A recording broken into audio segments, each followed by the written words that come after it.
Bonjour, c'est Maria Maïcha. Je suis maman d'une jeune adulte autiste. Je suis assistante sociale de profession. Je travaille dans la section de la protection de l'enfance en Irlande. Je travaille aussi en tant que facilitatrice, superviseur, accompagnant des personnes autistes et leurs parents, en particulier celles ayant des comportements difficiles. Je suis devant vous aujourd'hui à cause de mes propres expériences de vie et de mon parcours professionnel. Aujourd'hui, mon objectif est de sensibiliser sur le trouble du spectre autistique, donc l'autisme. L'autisme est un trouble neurodéveloppemental qui affecte le comportement, ça affecte la communication, ça affecte les interactions sociales. Donc le comportement, le langage, la façon dont on parle, et le non-verbal, il y a le visuel. Ça affecte aussi le comportement. Donc, il y a des comportements répétitifs et il y a des intérêts très restreints. Donc, comme les séquences de mouvements répétés comme des petites danses, il y a le balancement, il y a le flapping, ou passer des heures avec des objets en train de les arranger dans un ordre déterminé, ou être obsédé par un seul jouet.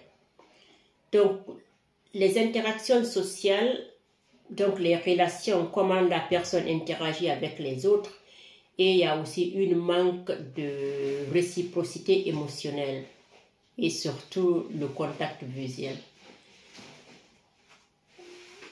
Un enfant TSA est souvent, quand je dis TSA, je parle du trouble du spectre autistique. Les personnes autistes sont souvent très résistantes au changement de routine et d'environnement. Donc, il faut les préparer s'il y a un changement.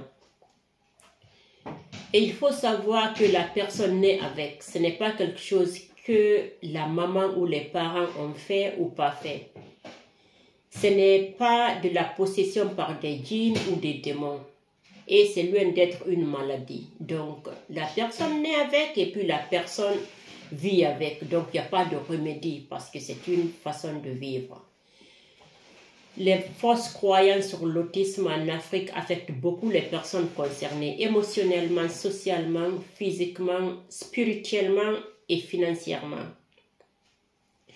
Donc, sachant que l'autisme n'est pas une maladie, donc il n'y a rien à guérir dedans, donc c'est bon d'accompagner les personnes, c'est bon d'inclure ces personnes, parce qu'avec une bonne prise en charge, les personnes autistes peuvent bien progresser et avoir une meilleure qualité de vie.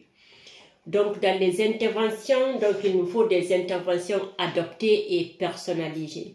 Quand je dis personnalisé, c'est parce que chaque personne autiste est différente, donc il faut personnaliser les activités par rapport aux besoins, intérêts et la capacité de la personne. Et plus tôt on intervient, meilleur est le résultat. Donc ça veut dire qu'il nous faut des centres de dépistage des premiers signes de l'autisme. Il nous faut des centres de diagnostic et puis il nous faut des centres d'activité et d'apprentissage.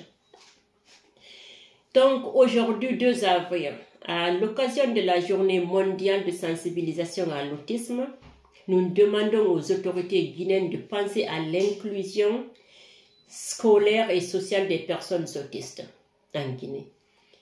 Aujourd'hui, nous sommes en 2025, il y a toujours des enfants autistes et leurs parents qui vivent pire que moi j'ai vécu dans les années 90 avec ma fille. Donc je pense qu'il nous faut des solutions. Je pense qu'il est temps de faire bouger les choses. Je pense qu'il est temps d'arrêter de garder ces enfants à l'ombre.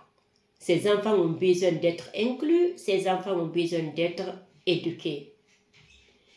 Donc aujourd'hui, 2 avril, faisons bouger les choses pour le meilleur intérêt des personnes autistes en Guinée.